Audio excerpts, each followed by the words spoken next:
Moi, Jean, j'ai vu dans le ciel un autre signe, grand et merveilleux.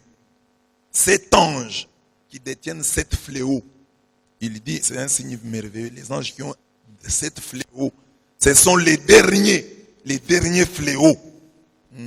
Puisque s'achève avec eux la fureur, la colère de Dieu. Avec ces 7 fléaux, s'achève la colère de Dieu. J'ai vu comme une mer de cristal, mêlée de feu. Et ceux qui sont victorieux de la bête, de son image et du chiffre qui correspond en son nom, il s'agit de 666. Ils se tiennent debout, ceux qui ont vaincu 666, se tiennent debout sur cette mer de cristal.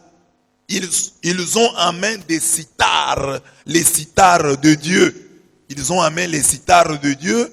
Ils chantent le cantique de Moïse, serviteur de Dieu. Voilà les chants. Ils chantent le cantique de Moïse, les serviteurs de Dieu. Et le cantique de l'agneau. Ils chantent 2 cantiques.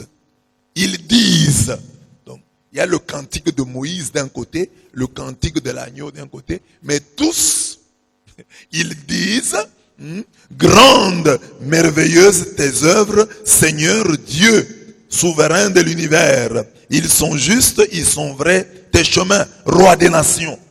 Qui ne te craindrait, Seigneur, à ton nom, qui ne rendrait gloire? Oui, toi seul est saint. Oui, toutes les nations viendront et se prosterneront devant toi. Oui, ils sont manifestés tes jugements. Ça, c'est la première lecture. Donc, on dit qu'il y aura des fléaux, les derniers fléaux, les 7 derniers fléaux. Quand ils seront jetés sous la terre, on chantera. Ceux qui ont vaincu la bête 666 chanteront le cantique de Moïse et le cantique de l'agneau, dont le refrain commun dit « Grande, merveilleuse tes œuvres, Seigneur ». Donc ils chanteront à la fin, après toutes les épreuves, après tous les fléaux. Les vainqueurs des 666 chanteront, diront que les œuvres de Dieu sont merveilleuses. Amen. Ça, c'est la première lecture. La deuxième lecture dit, on va vous persécuter, on va vous arrêter. Jésus-Christ n'est pas un démagogue. Il dit à ses disciples, préparez-vous, vous allez souffrir. Comme vous croyez en moi, les gens vont vous détester. Les gens vont vous amener devant des gouverneurs, devant des rois. Profitez-en pour témoigner. Quand on vous amène comme ça, profitez pour témoigner. Quand on vous amène comme ça, approfondissez votre relation avec le Saint-Esprit. Quand vous approfondissez votre relation avec le Saint-Esprit, vous vous abandonnez entre les mains du Saint-Esprit. Ne cherchez pas. Oh, je vais dire quoi? Oh, qu'est-ce que je vais donner comme réponse? Le Saint-Esprit lui-même vous donnera de bonnes réponses. Il y a encore même, alors on vous amènera devant les tribunaux. Si on vous amène là-bas, ce sera pour vous une occasion pour grandir, pour croître, pour être constant et persévérant. Bon. Nous prenons les lectures telles que je vous les donne là. Première lecture, il y aura les fléaux. Deuxième lecture, on va vous persécuter. Il y aura des fléaux, on va vous persécuter.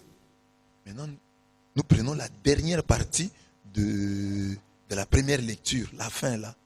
Vous chanterez à la fin. Bref, nous résumons l'enseignement en disant, malgré les fléaux qui seront jetés sous la terre, malgré les persécutions, à la fin, nous chanterons le cantique de Moïse et le cantique de l'agneau. Le refrain commun de toutes de ces chansons, c'est « Grandes, merveilleuses sont tes œuvres, Seigneur, Dieu de l'univers. » Donc nous allons regarder tout ça, même les persécutions, c'était merveilleux. Même les fléaux, c'était merveilleux. Tout ça, c'était bien. Tu as bien fait les choses. Que nous soyons passés par les fléaux, que nous soyons passés par... C'était bien, c'était bien. À la fin, nous dirons, ah, mais c'était bien. Tes œuvres sont merveilleuses. Tes œuvres sont belles. Tes œuvres sont grandes. Chorale, chantez-nous.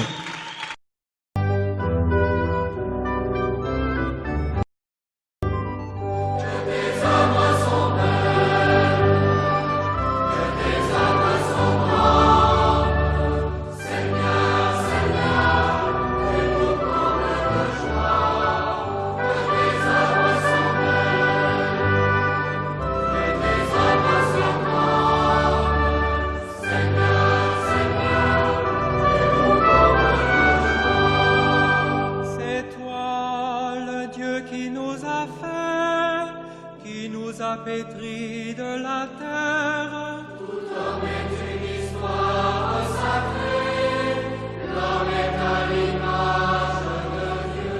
Ton amour nous a façonnés, tirés du ventre de la terre. Tout homme est une histoire sacrée, l'homme est à l'image de Dieu. Tu as mis en nous ton esprit, nous tenons debout sur la terre. Tout homme est une histoire sacrée, l'homme est à l'image de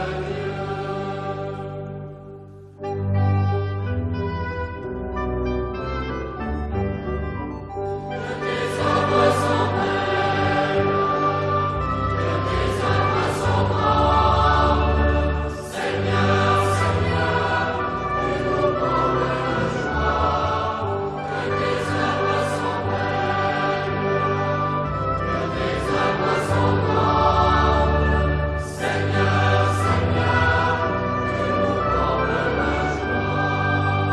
Grande. D'où notre thème, tout est bien qui finit bien. Tout est bien qui finit bien est un proverbe français, mais aussi le titre d'une comédie de William Shakespeare. On l'utilise, ce proverbe, on l'utilise quand une situation mal engagée ou problématique débouche sur une heureuse conclusion. Quand est-ce qu'on dit tout est bien qui finit bien? C'est-à-dire que, bon, nous avons mal commencé, mais quand même ça s'est bien terminé. À la fin, nous disons tout est bien qui finit bien. Comme ça se termine bien, c'est que c'était bien. Malgré les épreuves, malgré les calomnies, malgré les médisances, mais ça s'est bien terminé. Tout est bien qui finit bien. C'est-à-dire, ce qui finit bien est bien. La Bible dit mieux vaut la fin d'une chose que son commencement. Donc, tu traverses des moments difficiles maintenant. Mais si Dieu termine bien ton histoire, tout est bien qui finit bien. Si ça te termine bien, donc c'est bien. Que ton histoire mal engagée se termine bien. Toi qui as commencé dans la détresse, termine dans la régresse. Tout est bien qui finit bien. Alors nous, comme nous sommes des chrétiens, nous n'attendons pas la fin pour dire non, tout est bien qui finit. Nous déjà, nous savons que même ce qui commence mal là, finira bien. Nous ne disons pas à la fin, au bout de la chaîne, nous venons dire tout est bien. Non, non. Nous disons pendant que les choses se passent là, pendant qu'elles sont mauvaises, elles se termineront bien. Donc nous, quand les événements sont en train de se dérouler, quand ils sont encore négatifs, nous nous disons que tes œuvres sont belles, que tes œuvres sont grandes. Seigneur, tu nous combles de joie. Amen. Tout est bien qui finit bien. On dit tout est bien qui finit bien lorsque malgré les doutes, tout a fini par rentrer dans l'ordre. Il n'y avait plus de peur que de mal. Ce sont les lectures de ce jour qui nous ont dicté ce thème. En effet, alors qu'une partie de la première lecture et l'évangile nous parle des souffrances que le monde et l'église endureront à la fin de cette histoire, la deuxième partie de la première lecture indique qu'après la pluie des fléaux qui s'abattront sur nous, sur la terre, nous chanterons finalement le cantique de Moïse et celui de l'agneau. Donc notre message à travers ce thème est le suivant: ceux qui sèment dans les larmes moissonnent en chantant. Psaume 126, verset 5. Oui, la moisson qui est une métaphore de la fin des temps se fera dans les chants d'adoration et de louange. Donc c'est ça la grande conviction qui doit nous guider et avec laquelle nous devons sortir de cette célébration. Je sème dans les larmes, je moissonnerai en chantant. Je moissonnerai en chantant. J'ai des difficultés aujourd'hui, elles ne sont pas éternelles. Et moi, puisque je sais que ces difficultés que j'ai, la situation difficile que je traverse n'est pas éternelle, je ne perds pas ma joie, je ne perds pas ma paix. Dieu veut nous transmettre à travers cet enseignement la sagesse et la force dans les épreuves. Parce que souvent dans les épreuves, nous devenons comme des enfants. Nous manquons de sagesse parce que nous avons des difficultés. Quand nous traversons des situations difficiles, nous manquons de force. Dieu nous dit, quels que soient les fléaux qui s'abattront sur vous, quelle que soit la persécution qui s'abattra sur vous, sachez que tout à la fin se terminera dans les chants de joie, les chants d'allégresse. Amen. Confesse maintenant cette foi. Dis à Dieu, je traverse une situation difficile. Je n'ai pas ceci, je n'ai pas cela. Mais ce matin, je confesse la foi que ça ne se terminera pas ainsi. Que cette histoire se terminera dans la gloire, dans l'allégresse. Je suis venu dans ce monde. Parmi les cris de détresse, j'en sortirai en des chants d'allégresse. Ça ne se terminera pas ainsi. La situation de locataire ne se terminera pas ainsi. Ma situation de péché ne se terminera pas ainsi. Cette maladie ne se terminera pas ainsi. Cette situation difficile ne se terminera pas ainsi. Je chante, je dis que grandes et merveilleuses sont tes œuvres. Grandes et merveilleuses sont tes œuvres, Seigneur. Grandes et merveilleuses sont tes œuvres, mon Dieu. Grandes et merveilleuses sont tes œuvres. Même les fléaux sont merveilleux. Même les persécutions sont merveilleuses. Grandes, merveilleuses tes œuvres.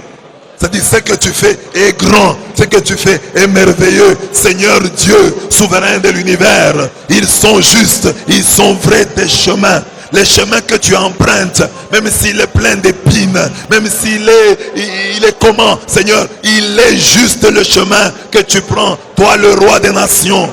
Je dois donc te craindre, je dois donc rendre gloire à ton nom, parce que tu es saint, tu es redoutable. Oui, toutes les nations viendront se prosterner devant toi et ils diront, ils sont manifestés tes jugements. Merci Seigneur, merci Jésus.